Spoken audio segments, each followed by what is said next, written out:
Mashina Allohniki ekan. Bu mashinani yaxshilikka yo'l beradigan tavfiq nima ekan? Allohniki ekan. Qabul qilish Allohning qo'lida ekan. Bizda nima bor unda? Bilishni bizniki. Bormi biror narsa? Biror narsamiz bormi shaxsan o'zimizniki? Ko'zni Alloh bergan, pulni Alloh bergan, ixtiyorni ham Alloh bergan. Bormi boshqa nima bizniki shaxsan bizga? Masalan, mana Alloh bergan. Mana ham Alloh bergan. Xalqqa ham Alloh bergan. Aqlni ham Alloh bergan. Harakatni ham Alloh bermasa bo'lmaydi. Bitta ish bor, shaxsan bizniki. Bu gunohimiz.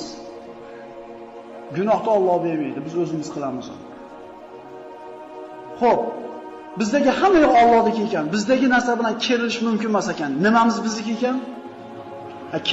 Kerilinglar, shu gunohimiz bilan kerilinglar agar kerilish bo'lsa.